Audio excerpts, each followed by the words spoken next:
연금액이 차지하는 비율을 이야기하려면 먼저 국민연금에 대한 뭐라는 국민연금에 전적으로 의존을 할 수 없다는 그런 전제하에 제가 이야기를 해야 되거든요. 오늘 그런 것 같은 경우에는 뭐 100%죠. 근데 그 100%가 안 되기 때문에 앞으로 또 전망도 국민연금이 어떻게 계속 지금 수준으로 유지가 될지 아니면 더 줄어들지 그걸 아무도 지금 모르잖아요. 그죠?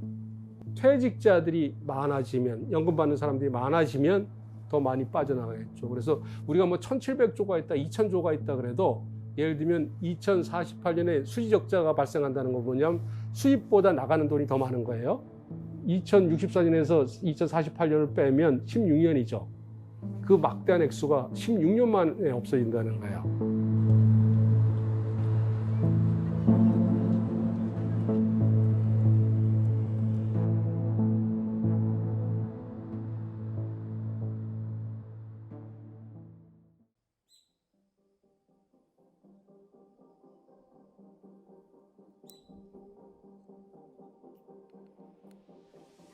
저는 1987년 입사하고 그다음에 2014년 1월 달에 그 회사를 그만두고 다시 그 동종업계에 2014년부터 2015년 7월까지 일을 하다가 그 2015년 8월부터는 완전히 이제 그 인생 이막으로 접어들었죠. 은퇴를 하고 다니던 회사는 그 한진해운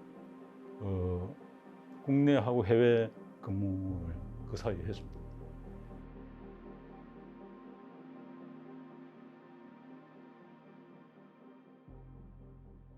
그 61년생 경우에는 그때 당시에 55세가 이제 정년퇴직이었는데 제가 이제 임원을 달다 보니까 임원 같은 경우에는 뭐 해마다 그 연장되는 말 그대로 이제 임시 직원이잖아요. 그죠? 그러다 보니까 이제 회사 사정이 그때 당시에 뭐 사장님을 비롯한 임원들이 그 회사 상황을 역전을 못 시키는 그런 상황에서 이제 책임을 지고 일괄 사퇴를 했죠. 한 그때 10명 가까이 일괄 사퇴할 때 그때 당시 제가 나이가 53세였죠. 그러니까 평균 그 은퇴 정년보다 한 2년 정도 앞에 퇴직을 했죠. 하고 그다음에 이제 그 동종 업계에 가가지고 한 2년 가까이 일을 하고 이제 최종 은퇴했을 때 나이가 55세였죠.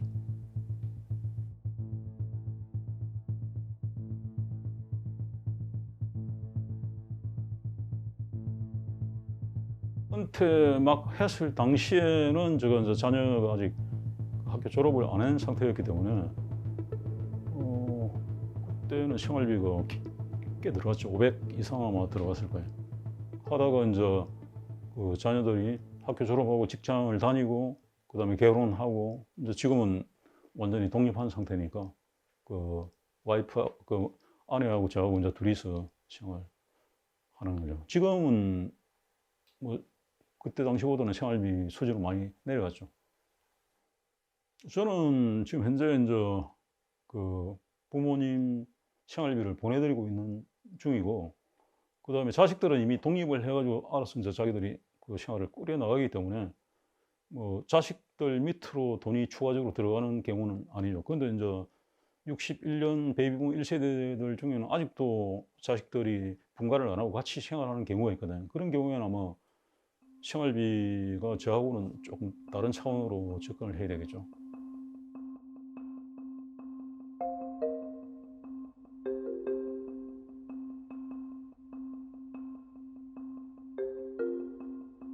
제가 87년 입사니까 국민연금 시작이 의무적으로 그 가입을 해야 될 시작이 88년이었거든요. 그 불과 이제 1년 후에 이제 국민연금이라는 생소한 제도가 이제 저희들한테는 이제 시작된 거죠. 그때는 뭐 당연히 의무감으로 받아들였고, 이게 나중에 어떤 역할을 할지는 경험이 거의 없고, 앞에 1세대 앞에 세대들도 그런 경험을 가지신 분들이 없었기 때문에 이걸 뭐 꼭 가입을 해야 된다, 가입을 안 해야 된다 이런 식으로 논란의 여지가 거의 없었던 것 같아요.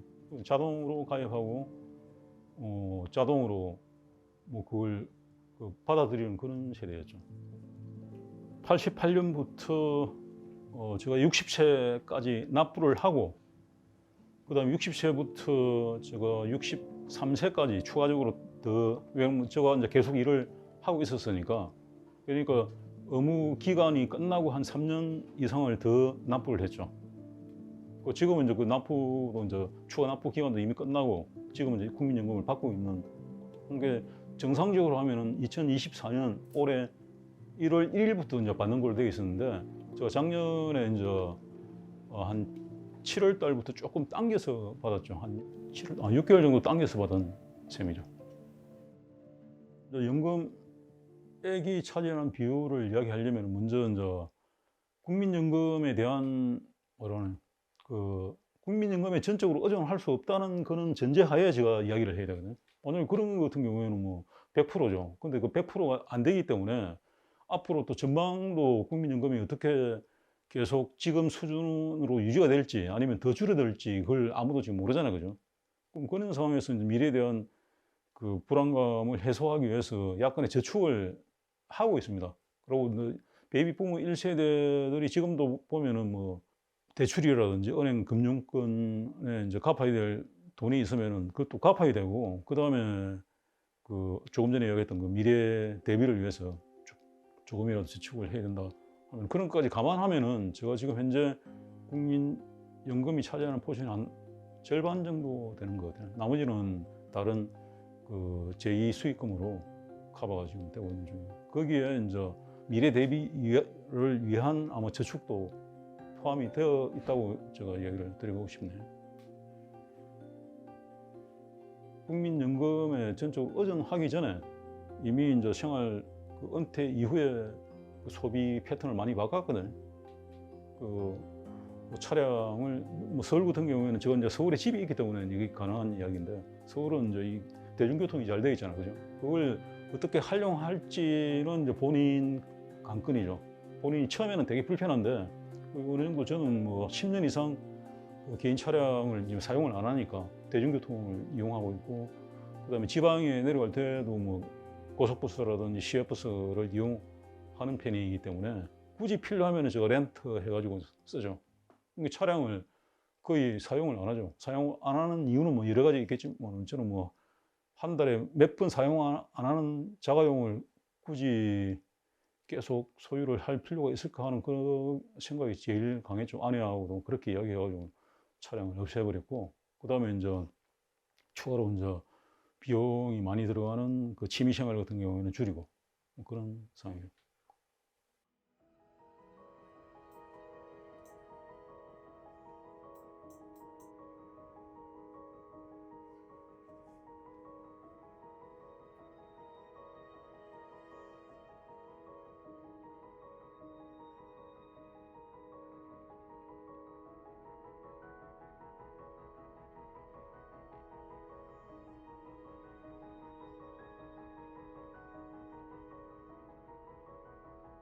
국민연금을 지금 사업하시는 분들은 굳이 뭐 지금 당장 국민연금을 받을 필요가 없으니까 왜 다른 분들은 뭐 국민연금을 지금 받고 있죠.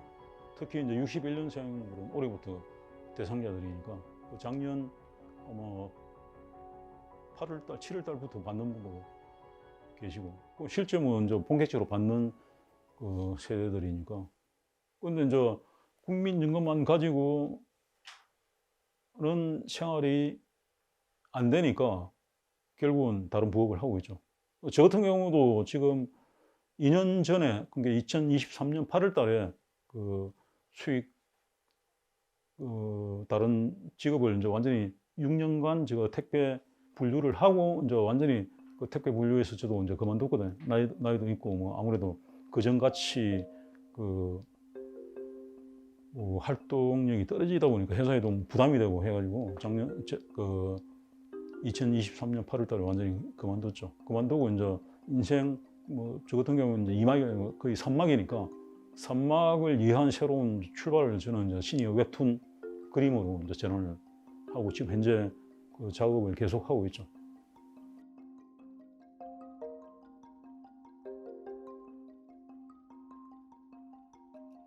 지금 전체 비용의 반 이상을 차지하기 때문에 그 국민연금 아주 중요한 역할을 하죠.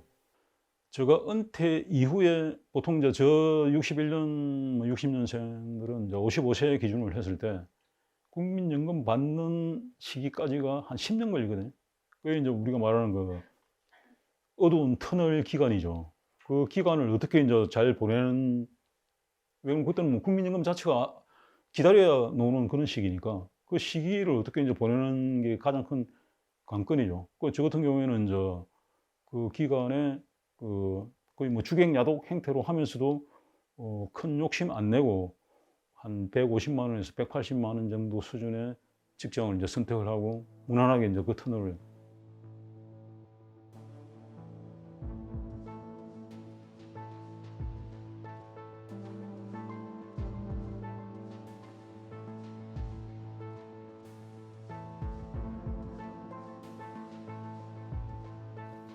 그렇게 됐으면 제가 그 정도 국민연금 받는 금액만큼 아마 일을 하고 있을 거예요. 뭐 다른 그 빠지는 부분을 대안이 일을 하는 거 외에는 다른 방법이 없잖아요.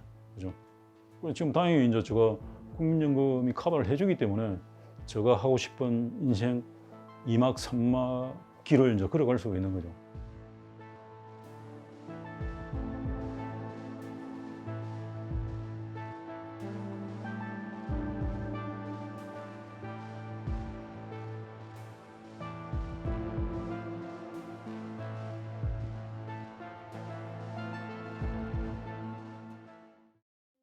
네, 조금 전 들어온 소식입니다. 더 내고 더 받는 내용의 국민연금법 개정안이 조금 전 국회 본회의를 통과했다는 속보인데요. 개정안은 내는 돈인 보험료율을 현행 9%에서 13%로 높이기로 하고 소득 대체율은 내년부터 43%로 올리기로 했습니다. 국민연금 개혁은 2007년 이후 18년 만이자 1988년 국민연금 도입 후 세 번째입니다. 193인, 반대 40인. 작년에 이제 국민연금 개혁에 대해서 합의를 했죠. 그 합의를 한 것이 이제 보험료율을 내년부터 0.5%포인트씩 올려갈 겁니다. 그래서 8년 동안 계속 올려서 이제 13%로 만들게 되고요. 그 다음에 소득 대체율이 현재 41.5%인데 그걸 계속 낮춰가는 것이 아니라 43%로 내년부터 높여갑니다. 그래서 이게 이제 작년에 이루어진 개혁이었고 합의안이었죠. 합의안이고 이제 2026년부터 시행되게 됩니다. 그런데 이렇게 모수개혁이라고 하는데요. 그러니까 내가 얼마나 내느냐, 얼마나 받느냐 하는 것들을 개혁하는 것을 모수개혁이라 하는데 이 개혁을 했다고 해서 국민연금 적립금 고갈이 안 된다는 것은 전혀 아니고요. 그 전에 2023년에 발표했을 때는 국민연금 적립금 고갈이 한 2055년 정도에 고갈된다고 했는데 이번에 이제 개혁하는 방식으로 되게 되면은 대략 한 8년 정도 늦춰집니다. 그래서 2064년 이 정도가 이제 고갈 시점이 한 8년 정도 늦춰질 따름이고요. 그 다음에 이제 4.5% 운용 수익률을 가정을 했는데 만일 5.5%를 운용 수익률을 낼 수 있다고 한다면은 그게 2071년 정도까지 이제 적립금이 조금 더 오래 갈 수 있습니다. 그래서 이렇게 본다면은 제도 개혁을 하고 운용을 열심히 잘한다 그러더라도 결국 2064년에서 2071년 사이에는 현재 변수로서는 적립금이 이제 고갈될 수밖에 없습니다. 그래서 적립금 고갈 부분을 이제 우리가 문제점으로 본다면은 이번에 개혁으로 이 부분이 없어진 것은 아니고요. 그걸 조금 늦추었다 이렇게 보시면 되겠습니다.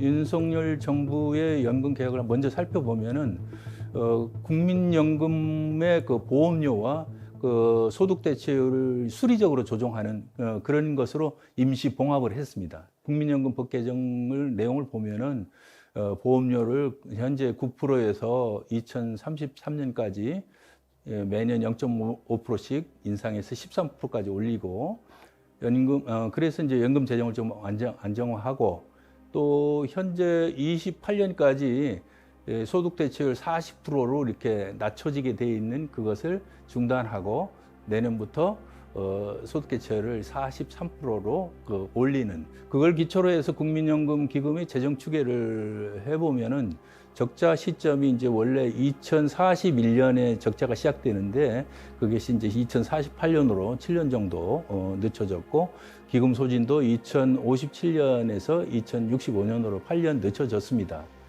그런데 부분 적립 방식의 그 공적연금 제도에서는 기금 소진이 완전한 적립을 하지 않기 때문에 기금 소진이 있는 것이 너무나 당연합니다. 그래서 이제 그 재정 추계할 때마다 기금 소진 시점을 발표를 하게 되는데 이것을 마치 그 재정 위기인 것처럼 이렇게 과대 포장해서는 안 됩니다. 그래서 다만 제도 개혁을 위한 참고 자료로 이렇게 삼아야 합니다. 그래서 이번 연금 개혁은 그 18년 만에 이루어졌고 그 연금 재정도 좀 안정화시키고 또 소득 보장도 강화하는 방향으로 이제 시행됐다는 점에서 국민연금에 대해서는 이제 의미가 있습니다. 국민연금이 오는 2040년부터 적자로 전환되고 2057년에는 완전히 소진될 것이라는 전망이 나왔습니다. 국회 예산정책처가 발표한 보고서에 따르면 현재 수준의 보험료율과 지출 구조가 유지될 경우 국민연금 적립금은 2039년 정점을 찍은 뒤 급격히 감소할 것으로 예상됩니다.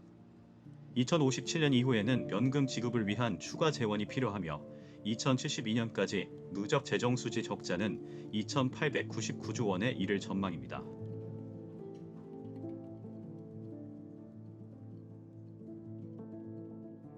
아시다시피 우리나라가 평균 수명은 거의 일본과 우리나라가 세계 탑 1, 2위를 다툽니다. 뭐 일본하고 큰 차이 안 납니다. 일본이 1위인데요. 그 다음에 합계 출산율에 있어서는 뭐 도시국가 정도를 제외한다면 역시 세계 탑으로 가장 낮습니다. 그러니까 이걸 다른 말로 한다면은 세계적인 기준으로 본다면은 보험료를 계속 내야 할 사람의 숫자는 세계에서 제일 빠른 속도로 줄어들고 있고, 그 다음에 이 보험금을 받아야 될 사람들, 연금을 수급해야 될 사람들의 수명은 숫자도 지금 많거든요. 또 하나의 이제 세계에서 아주 기록적인 특징이 우리나라 베이비 부모들은 거의 55년에서 74년까지 길게 한 1,600만 명이 이루어져 있습니다. 그래서 숫자가 너무 많습니다. 그래서 이 많은 사람들이 이제 장수를 하게 되고, 그 다음에 또 반대로 아주 적은 사람들이 보험료를 내야 되는 상황이고 하니까요. 기재부의 어떤 재정 전망에 따르면 2064년에 기금이 소진했는데 거기서 더 중요한 지표가 있습니다. 2048년부터 수지적자가 발생하는 거예요. 보험료 수입보다 보험료 지급액이 더 많아지기 시작한 게 2048년이라는 거예요. 퇴직자들이 많아지면, 연금 받는 사람들이 많아지면 더 많이 빠져나가겠죠. 그래서 우리가 뭐 1,700조가 있다, 2,000조가 있다 그래도 예를 들면 2048년에 수지적자가 발생한다는 건 뭐냐면 수입보다 나가는 돈이 더 많은 거예요. 2064년에서 2048년을 빼면 16년이죠. 그 막대한 액수가 16년 만에 없어진다는 거예요. 그 16년 동안에 없어지는 건 예를 들자면 적립금 1,800조, 2,000조만 없어지는 게 아니라 2,000조가 있다면 그 2,000조에 대한 매년 투자 수익이 들어올 거 아니에요. 요새 증시 와랑이니까 뭐 수익률 10%라 그러면 2,000조라 그러면 200조가 들어오는 거예요. 국제기구 전문가들은 기금 소진 시점이나 이런 걸 갖고 쓰는 게 아니에요. 어크롤레이시라는 표현을 씁니다. 연금 지급 승률이라 그래서 국민연금에 1년 가입하면 1년 가입한 거당 어느 정도의 연금 권리를 주냐는 겁니다. 2028년에 가서 우리 소득 대체율이 40%가 되거든요. 그게 의미하는 바는 뭐냐면 2028년부터 우리는 연간 연금 급여 승률이 1이라는 걸 의미해요. 1년당 1이니까 40년 가입 기준으로 소득 대체율을 산정하거든요. 1 곱하기 40은 40%가 되는 겁니다. 이게 굉장히 중요한 게 뭐냐면 지금 우리가 앞으로 8년 뒤에 가서야 보험료가 13% 올라가지만 이번에 소득 대체율 어쨌든 43%를 올렸지 않습니까? 43%를 올렸을 때 이미 우리가 갖고 있는, 나중에 말씀드리겠지만 막대한 규모의 미적립 부채가 더 늘어나지 않게 하려고 그러면 보험료를 21.2%포인트를 얻어야 돼요. 걷어야 돼요. 놀라지 마세요. 21.2%포인트를 걷어야 되는데, 포인트를 걷어야 되는데, 우린 8년 뒤에도 13%를 걷습니다.